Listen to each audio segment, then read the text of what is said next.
গতকালই কেটে গেল ১২ই রবিউল আউয়াল, ইতিহাসের সেই দিন, যেদিন এই পৃথিবীতে এসেছিলেন আমাদের প্রাণের স্পন্দন, আমাদের মায়ের নবী হযরত মুহাম্মদ মুস্তাফা সাল্লাল্লাহু আলাইহি ওয়াসাল্লাম।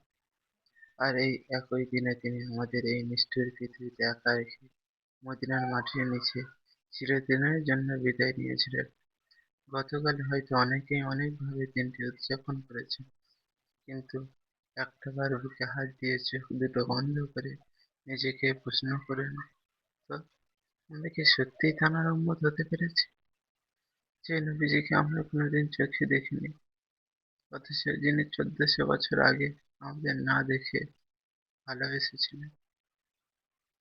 তাইফের ময়দানে কাফেররা যখন তাঁর পাথর মেরে রক্তাক্ত করেছিল, তাঁর জুতো মোবারক যখন রক্তে জমাট বেঁধে গিয়েছিল, ফেরেশতারা এসে যখন বলেছিলেন, হে আল্লাহর রাসূল, আপনি অনুমতি দিন এই তাইফবাসীকে পাহাড় চাপা দিয়ে ধ্বংস করে দিই, তখন আমাদের দয়ার নবী বলেছিলেন, না, ওদের ধ্বংস করো না, ওরা তো বোঝে না, আজ না হয় কাল ওদের বংশে আমার উম্মত জন্ম নেবে।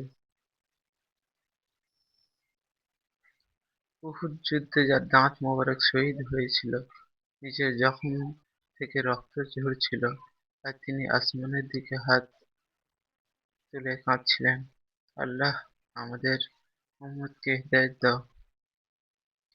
আজ আমরা সেই নবীজির রক্ত ঝরানো অবদান ভুলে গেছি। আমরা আজ দুনিয়ার লোভ লালসায় মত্ত।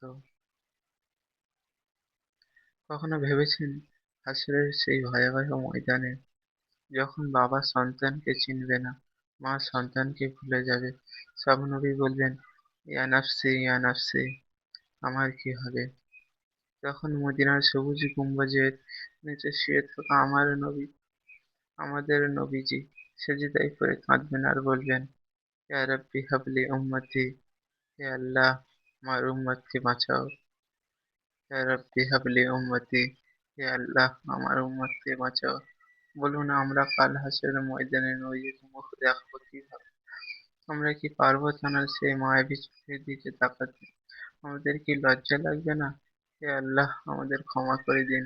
আমাদের হৃদয়ে আমাদের শেষ নবীজির প্রতি এমন ভালোবাসার অনুশোচনা তৈরি করে দিন, যেন অত্যন্ত হাসরের ময়দানে তাঁর পবিত্র হাত থেকে হাউজে কাউসারের পানি পানের ভাগ্য আমাদের হয়। ইয়া রাসূলাল্লাহ, আমরা আপনার পাপী উম্মত, আমাদের ক্ষমা করে দাও। প্রিয় দিনী ভাই ও বোনেরা, আপনার চোখ যদি আজ নবীজির ভালোবাসায় একটুও ভিজে থাকে, তবে কমেন্ট বক্সে আপনার আঙুল দুটো দিয়ে অন্তত একবার দরুদ শরীফ লিখে যান। দেখি আজ কতজন উম্মত নবীজির জন্য মনে মনে কাঁদছেন। আর ভিডিওটা ভালো লাগলে চ্যানেলটা সাবস্ক্রাইব করে যাও।